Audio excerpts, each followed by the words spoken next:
Hello,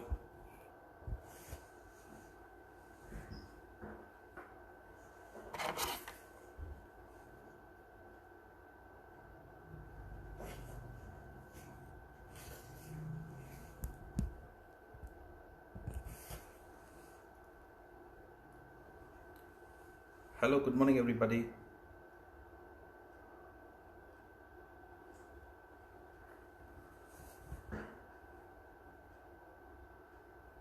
Hello, good morning, Jay Ganesh. Can you hear me properly? Is my voice audible?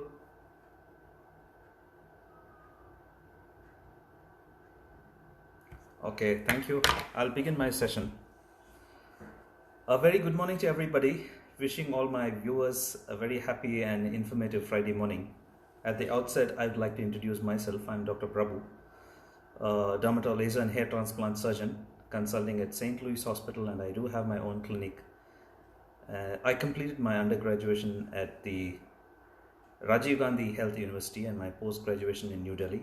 I completed my higher academics at the most prestigious Dr. Mohan Thomas Academy. I've been practicing dermatology for the last 2.5 decades. Before I could begin my session on alopecia, I would like to thank mankind and its entire team for giving me a privilege to present to you all a very thoughtful and informative 1 hour session on alopecia. I would like to thank my family, my friends, my teachers, Dr. Rajesh, without whom I wouldn't have pursued dermatology, and also extend my thanks to Dr. Mohan Thomas and his entire team of doctors for inculcating me into the field of hair transplant surgery. I also thank God Almighty for bestowing knowledge. Before I could start my session, I would like to make my session less technical and more appealing to my most esteemed online viewers. Keep popping all your questions and answers so that I can keep answering most of your questions as far as possible. Basically, alopecia means hair loss. Hair loss has been discovered not recently, but it has been seen from times immemorial, from the biblical times, where the hair loss has been recorded in the Bible, in the book of Leviticus chapter 13, where the hair fall and how it has been treated has been seen even from the ancient times. The word alopecia basically means, alopex means a word that is derived from a Greek word where there was loss of hair on foxes. Strangely enough, this particular term has been used, attributed to the loss of hair in human beings. Before I begin my topic on hair loss, I would like my online users to understand the basic concept of hair. Hair is basically a protein made up of a substance called as keratin, which is basically a fibrous protein, and amino acids. This is how the hair looks like. So the hair has basically amino acids stacked one above the other, and it is surrounded by a cuticle. This is the part of the hair that is composed of amino acids, and the hair is held together strongly by a substance called as keratin. So I can see Ayushri telling me something about the hair loss, how to share some tips about the hair loss. I'll be definitely talking about it, but basically you need to understand the science of hair so that you can understand how to prevent the hair loss. So I'll definitely answer your question shortly. This is how basically a hair looks like. Hair is basically composed of proteins called amino acids and held together with the help of another fibrous protein called as keratin. So the hair exactly has a shaft, and it has a hair bulb, and it has a dermal papillae. This is how the hair basically looks in a very simplified way. The hair is covered by something called as a cuticle. This is how the cuticle looks like. So this is how the cuticle looks like, and so this is how the hair looks basically. This is the shaft, it is covered by a cuticle, and this is the base of the hair, that's called the hair bulb, and this is the dermal papillae. This is how the hair looks like basically. The hair requires nutrients like zinc, copper, iron, vitamin A, B, C, D, potassium, etc. Since it's a protein, you require protein for a hair growth. Keep that in mind. So the hair on a human body, especially the hair on the scalp, is a very dynamic structure. Like I could compare the hair on the scalp to that of a neem tree. So the neem tree has different colors of the hair, different colors of the leaf. One you have the green leaf, one you have the yellowish green leaf, you have the brown colored leaf, and the different kinds of leaves. Similarly, the human hair on the scalp is in different groups. So the groups are something called as anagen hair, catagen hair, telogen hair, and kinogen hair. The anagen hair is basically the hair that's in the growth phase. 80% of the hair on the human scalp is in the growth phase. They have a viability period of around 3 to 10 years. And the catagen phase is basically a regression phase in the hair follicle, which has a viability of around 1 to 3 weeks. The telogen hair is basically a resting phase of the hair, which has a viability of about 2 to 4 months. So this is how the hair basically looks like. And if you could understand this very basic concept, then I will tell you how the hair can be grown, maintained, grown, etc. Now, the causes for the hair loss. We have many causes for the hair loss. The most common cause is anemia. Anemia is basically a condition where iron deficiency leads to hair loss. The other causes like the autoimmune disorders like rheumatoid arthritis, diabetes type 1, celiac disease, and we have genetic and hereditary factors that contribute to hair loss. Alopecia basically are of different types. So alopecia is a term generally used to describe hair loss, but there are different classifications in alopecia. The one that's very commonly encountered is diffuse alopecia areata, where there is diffuse hair loss on the scalp. There's another condition called as alopecia areata monolocularis, where the hair is lost in spots on the hair body and the scalp. There's another condition called alopecia areata monolocularis, where the hair is lost in patches on spots all over the body in multiple points. There's alopecia areata barbae, where the hair loss is on the beard, very peculiar, on the human beard. Alopecia areata totalis is a condition where there is a complete hair loss on the scalp. Alopecia areata universalis is a condition where the hair loss is on the entire body, including the pubic, axillary, and the chest hair. It's a very rare condition, but it is seen in practice. There's a very strange condition called as ophiasis, where the hair loss is in the shape of a wave on the circumference of the head.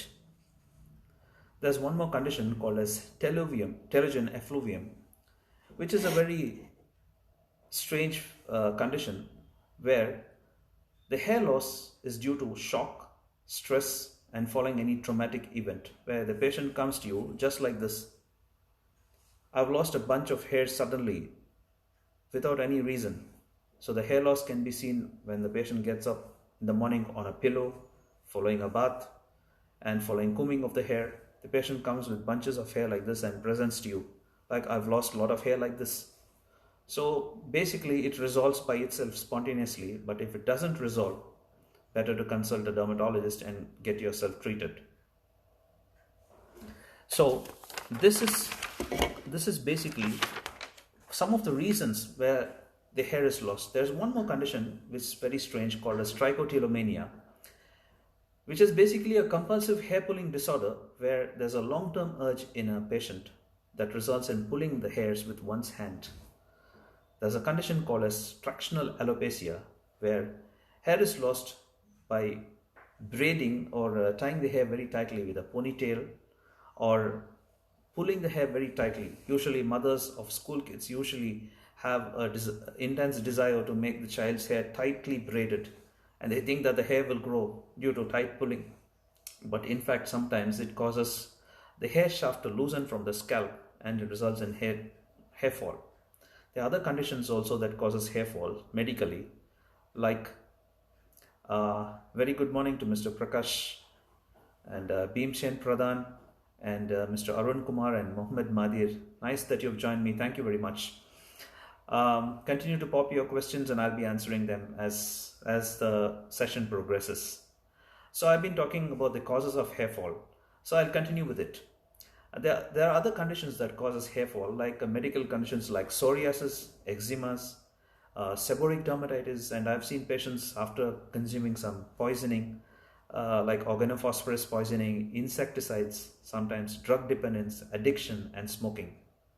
How do you diagnose this hair fall problem? Basically, when a patient comes to me in a clinical practice, you do something called as a simple pull test. You just pull your hair very tightly and see the turgidity, the thickness, and the ability. Hi, good morning, Mr. Naveen Kauda and Naveen Kumar. Nice to see that you have joined me.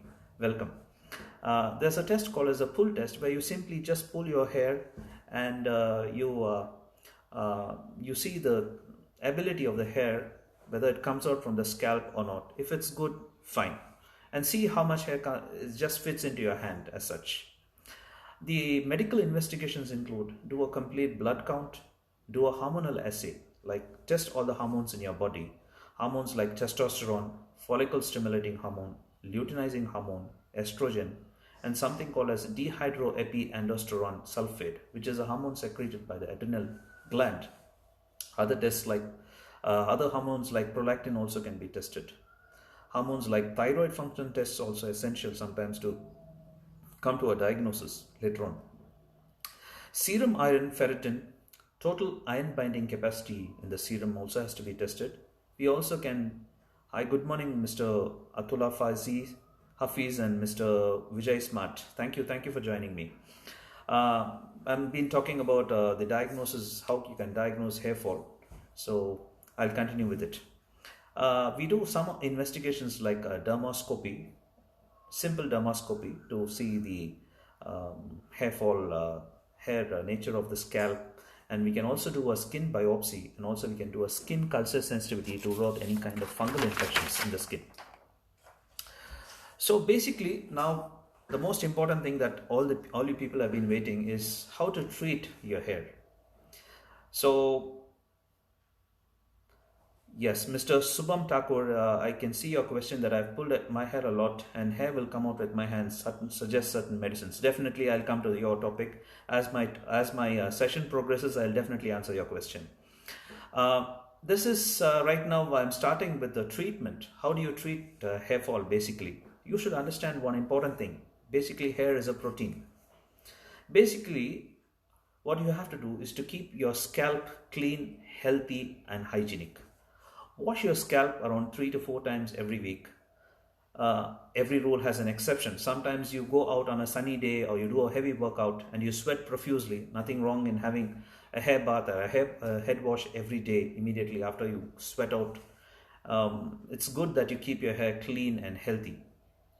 So my concept is that any protein substance that the hair accepts without any hesitation and any side effects, please try. Nothing wrong in using it. In times immemorial, you should have heard about one of the most beautiful women in the world called Cleopatra. So she used to have bath in milk of cows and goats and buffaloes. Basically, milk is composed of milk protein called as lactalbumin, and it is good. Any protein that helps the protein called keratin in the scalp is good. I'm not against home remedies. Try anything that doesn't cause any side effects as long as it's effective on you. Although there is no evidence of any clinical evidence about these particular substances that we use regularly in the home. As long as it's effective, fine, continue to use it. Now many people come to me and they ask me, what shampoo do I use for your scalp? So basically, use any shampoo that something like this, that says sulfate free and paraben free. Suppose you have a very dry scalp, use a shampoo that has a good protein and a moisturizing shampoo. Suppose you have an oily scalp, use a shampoo that removes all oil, that contains a bit of cetrimide in it. And many people ask me like, what kind of shampoo can you use for kids and children? Use a shampoo that has a neutral pH. Regarding the conditioners, good morning, Miss Tanya Nanda. how to treat damage of your hair and hair breakage. That's what I've been talking about. Please listen to it. See, this is basically, since you have joined me now, this is the hair, and this is the shaft of the hair that's covered by a cuticle. So I've been talking right now about the conditioners. Conditioner definitely is very effective. I'm not against using a conditioner. Conditioner is very good. Basically, what a conditioner does is that it softens and it makes the cuticle of the hair very soft and easy to manage. When you have a bath, people say that you apply a conditioner around 2 to 3 centimeters away from the scalp. That's effective for a lady, but for a man, the length of the hair itself is around 5 to 6 inches. So use a bit of a conditioner and wait for about 5 minutes or so and wash your hair. It's very effective. It is very, very effective. So I'm not against home remedies as long as it's effective. Many people say that I use an oil that's infused with garlic, infused with lemon, infused with ginger, rosemary, onion oil, aloe vera extracts. Recently, clinical evidence shows that a clove flower extract called as Trifolium prantis is very, very effective, and it has been incorporated into many hair serums recently, and it's very effective. That's what I've seen in my clinical practice. A few days back, a lady came into my Naveen Kumar, hair rivari is possible. What is rivari? I couldn't understand you. What is the right way of applying minoxidil solution? Please suggest. Yeah, Mr. Kupusamy Mankind. I'm coming to minoxidil as I progress in my topic. Definitely I'll answer your question shortly. So right now I'll tell you about a beautiful lady who came into my clinic with very long hair. I just asked her, what do you use for your hair? She told me that she uses egg white, sometimes curd, sometimes milk to clean her hair. But I was really amused by what she told me. But it's effective for her as long as it's effective and she's comfortable with it and she doesn't have any problem using it, because the egg white contains albumin and the milk contains lactalbumin. All these are proteins. So as long as the proteins are there that strengthens the keratin protein in the hair, fine. It's good, effective. You're happy with it, fine. Regarding the oil usage on the head, there I'll talk about certain myths of using oil for the head. Basically, oil doesn't cause hair growth. Oil is a lubricant.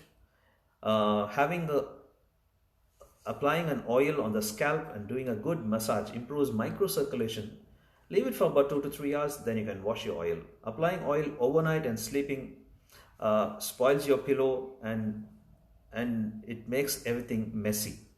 So, and it also causes a bit of stickiness on the scalp, and it leads to causing infection, bacterial infection, fungal infection. It provides a media when the hair is not washed clean and kept clean, unhygienic. It causes many fungal infections and bacterial infections. So what are the foods that you have to take for having a good hair? Many people ask me what are the kinds of foods that you like to consume. Prabhu Maddy, please place the usage of 5% and 10% minoxidil. Okay, definitely I will. I'll show you shortly. So I'm coming to the foods that are good for you for hair growth. I would say that please take plenty of green leafy vegetables like spinach, avocados, berries, flax seeds, and my favorite is curry leaves. That's there in your backyard. Very effective. Curry leaves are very good source of B complex group of vitamins and also very rich in iron. Drumstick leaves, mint leaves, coriander leaves, very, very effective. They are rich in B complex, very good for your body. So they contain iron and ferritin, especially the berries and the dry fruits, very effective. Please note that nowadays a lot of companies make huge profits by making pudina tablets and neem tablets.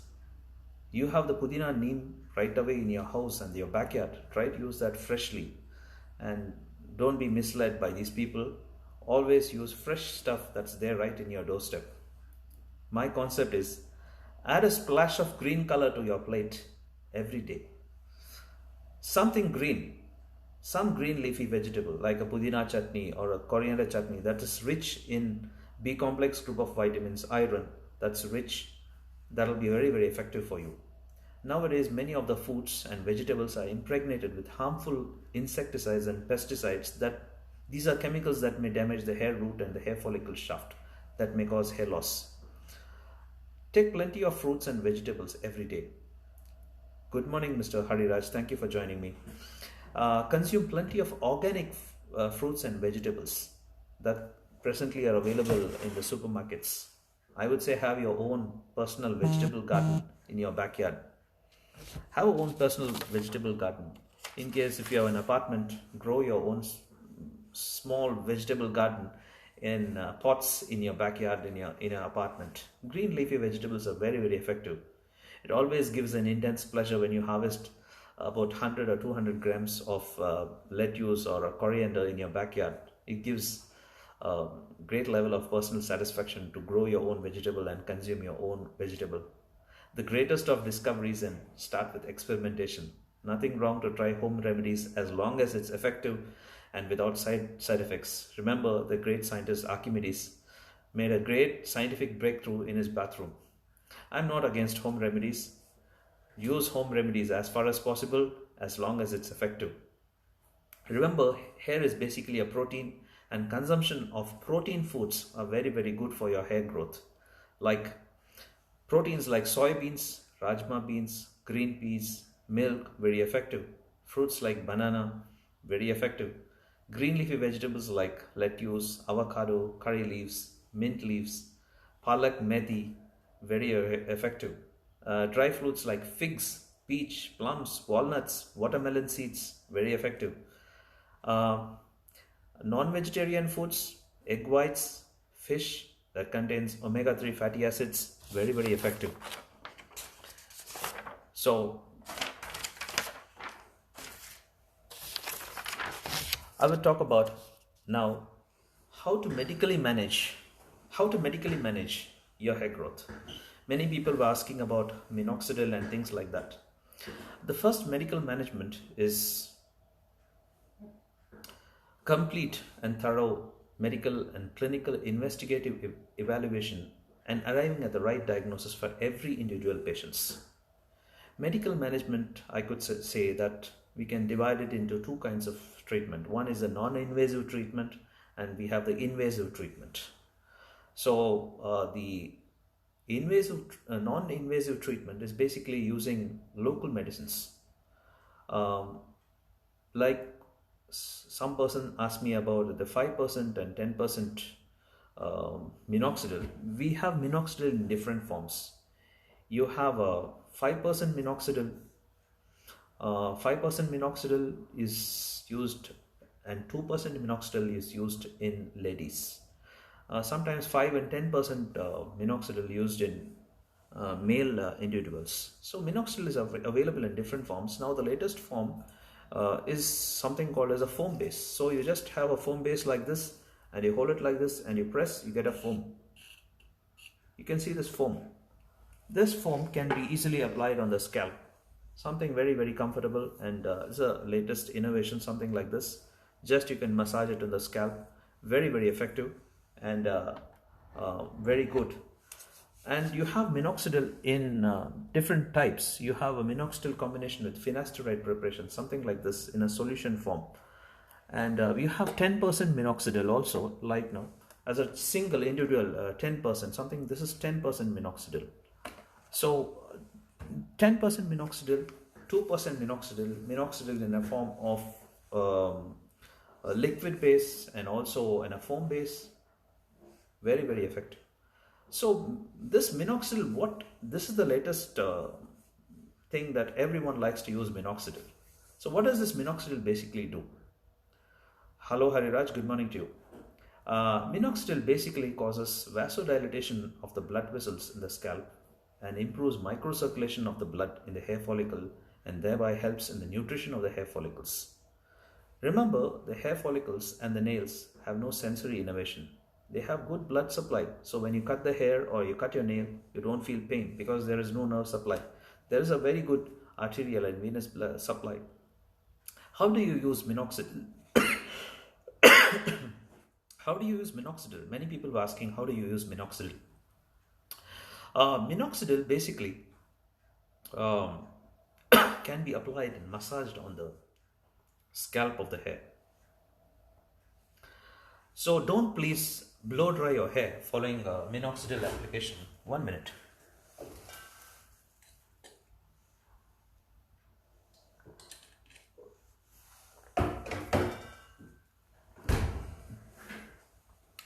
So, continuing.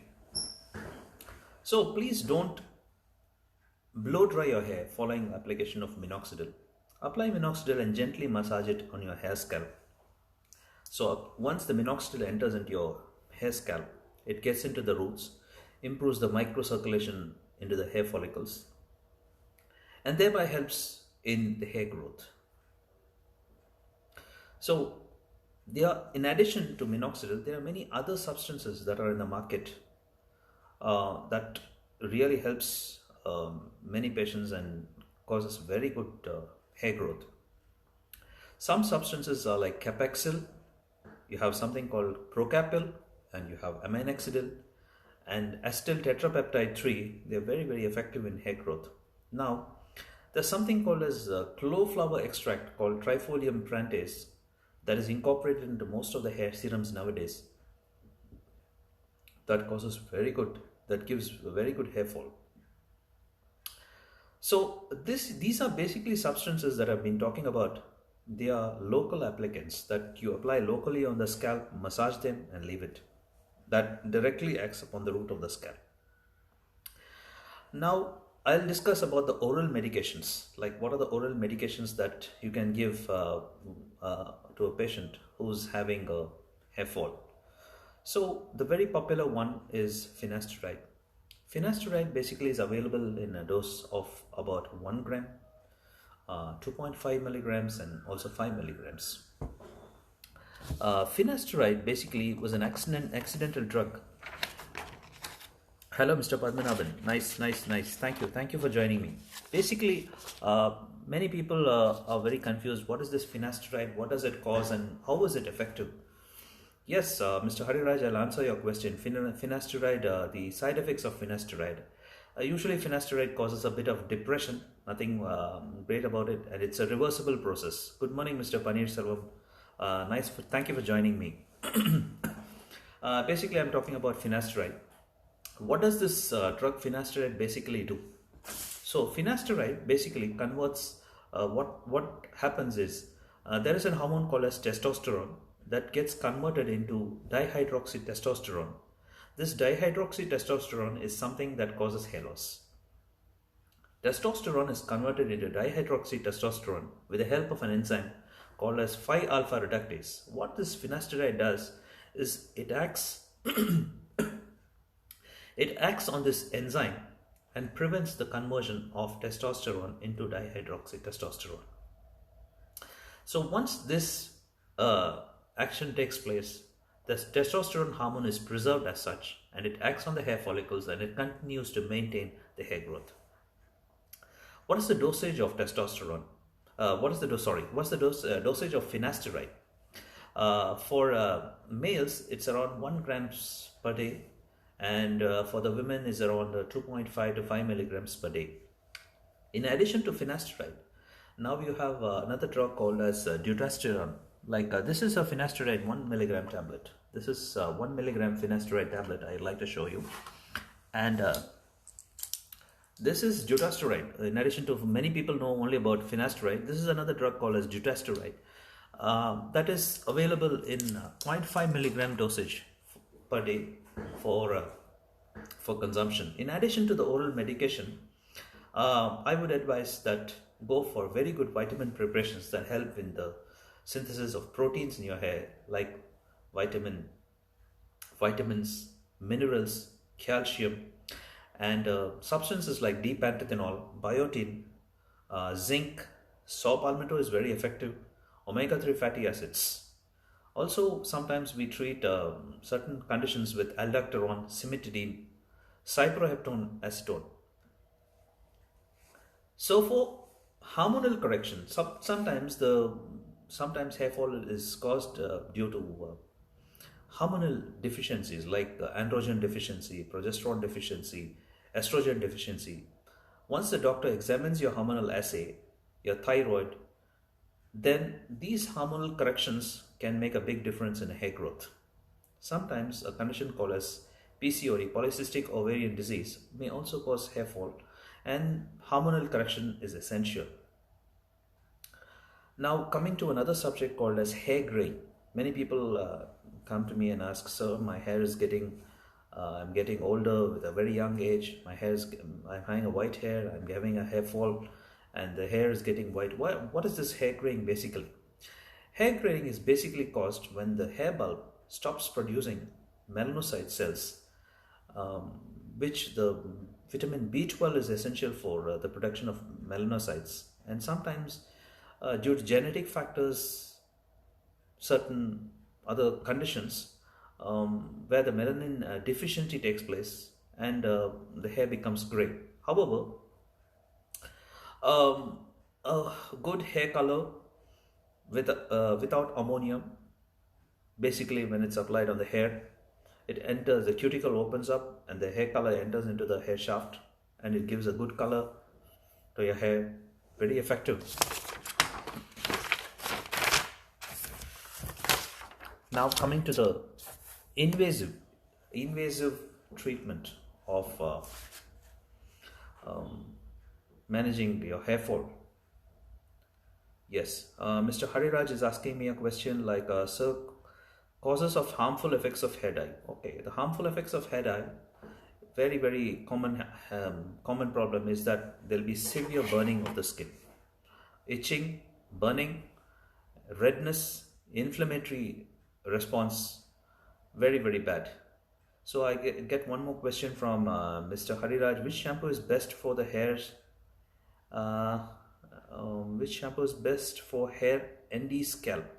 What I can understand the word ND scalp. Normal scalp. Any shampoo that is I told you, any shampoo that is sulfate free and paraben free. You can see some shampoos like this, so that says sulfate free and paraben free. Very effective.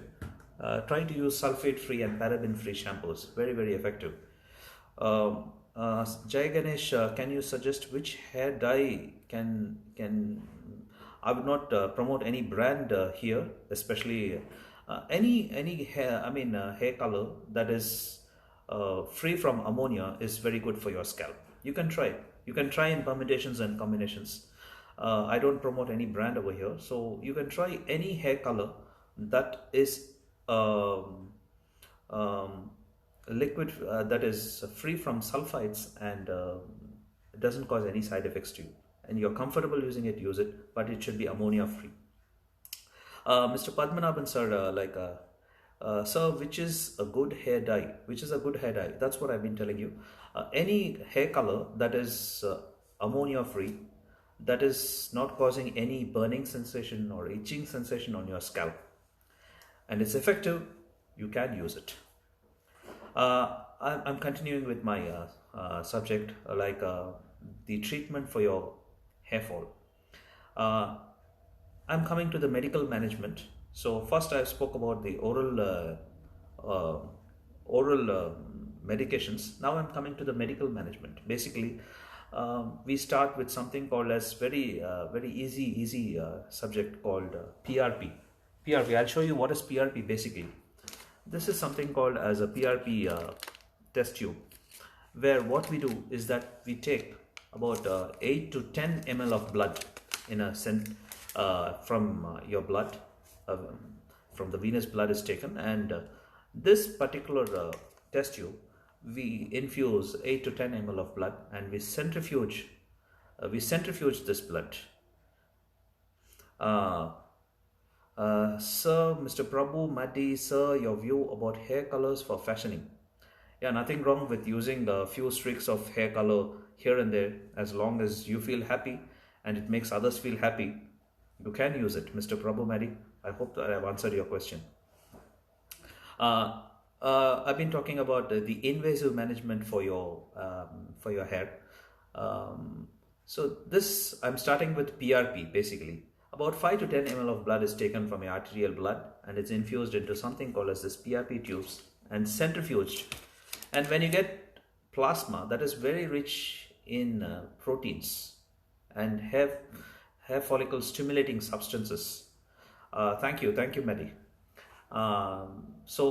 We take this plasma out, and with the help of a microneedle, this is a microneedle, I'll show you a microneedle. So these are very small, thin microneedles. With these microneedles, we extract the plasma from the PRP tube and we infuse directly into your scalp. This is very effective in causing hair growth when the non-home remedies and the tablets, the parental oral drugs fail. We go in for medical management. See, now there's something called as bio-PRP. Bio-PRP, nothing different from PRP. This bio-PRP basically is something like, instead of taking 8 to 10 ml of blood, we take about 20 ml of blood and we infuse in vials that contain certain activation factors.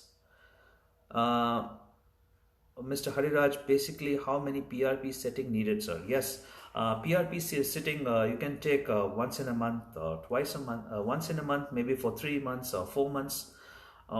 It can be taken. Thank you. I can see a thumbs up from Mr. Padmanabhan. Thank you, sir. So PRP basically, I've been talking about the bio-PRP right now. Basically, bio-PRP is something like a vial that is infused with hair growth activation substances. This particular substance, along with the plasma, is being centrifuged, and that similarly is drawn in microneedles like this and infused on the scalp. We have something called as microneedling. I'll show you what is microneedling.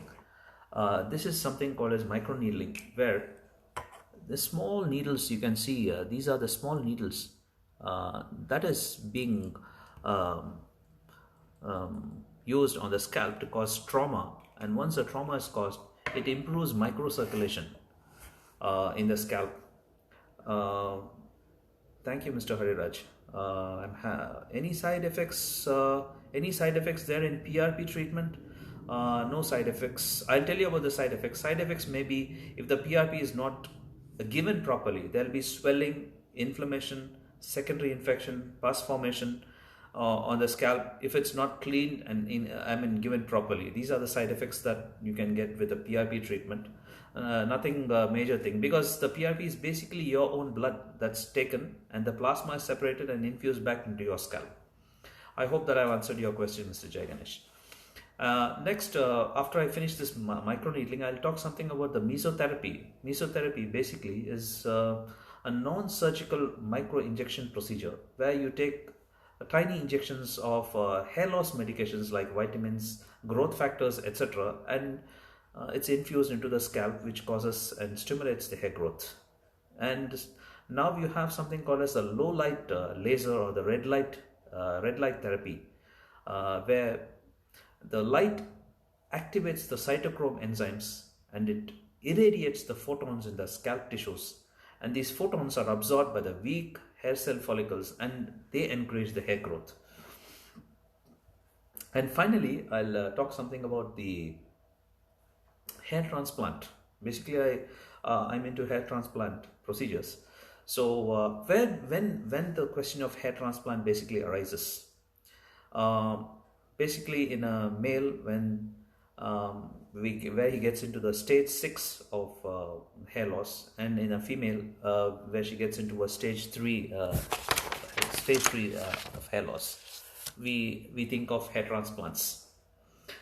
And also hair transplant can be different. Two kinds of hair loss we have the male pattern hair loss and the female pattern hair loss.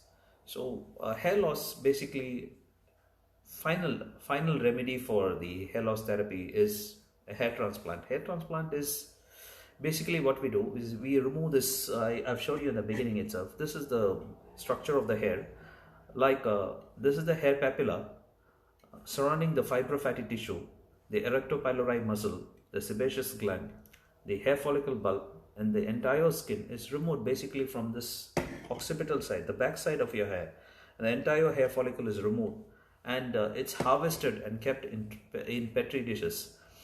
And and this is the donor site. Usually we take the hair follicles from the chest, from the beard. Sometimes, usually we take it from the occipital aspect of the hair. And this is basically the donor site. We just harvest all the hair from the donor site, and these are the harvesting instruments that I'll show to you. Basically, I'll show you how the hair is harvested and how it's being.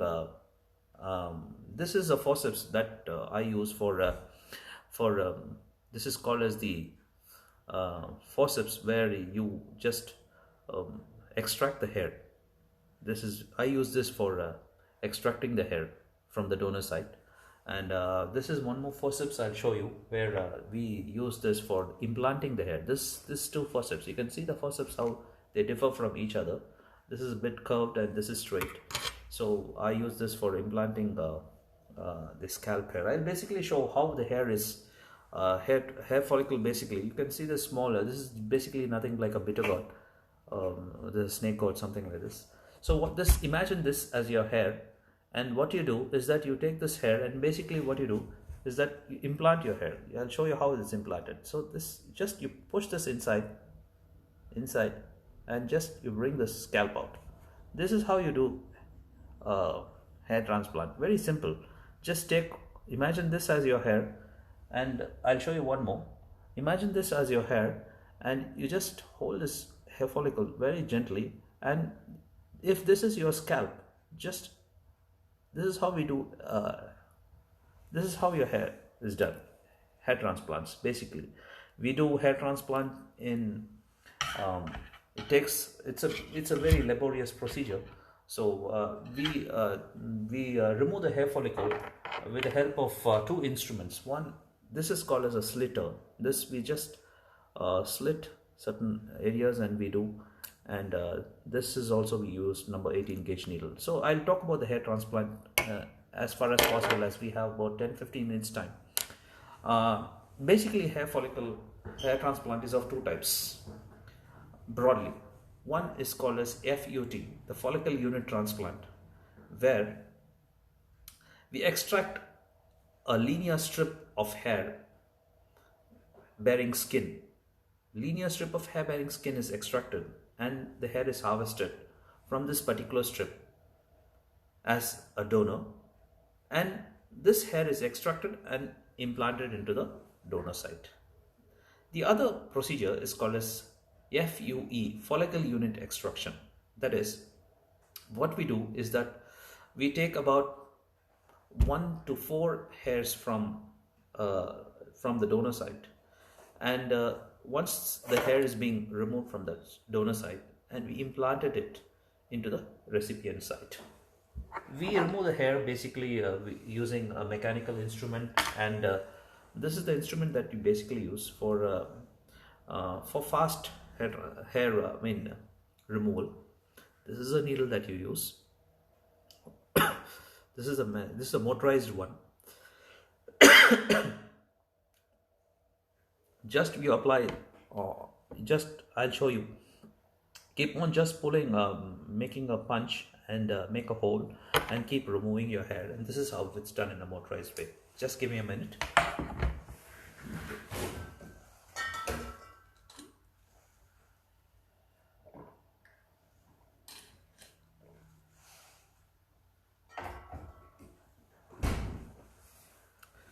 So, coming to the hair transplant, right now the technologies are so advanced. Like, we have something called as a robotic hair restoration machines called as a NeoGraft, which is FDA approved, and we have something called as the ARTAS system, which is FDA approved in 2011.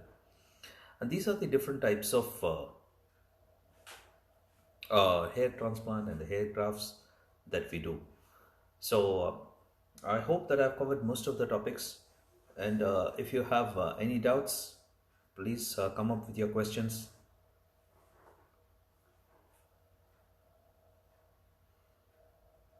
So I'll try to answer your questions as far as possible. So thank you very much for a very informative session. And I would like to conclude my session, if you don't have any questions, by saying, live life to the fullest. Live life that brings you happiness. Live life that is not stressful. Exercise every day. Stress causes hair fall. If you have a lovely hair, be proud of it, as a lot of people appreciate beautiful hair, like me, as a matter of fact. Thank you very much, and thank you for joining me, friends.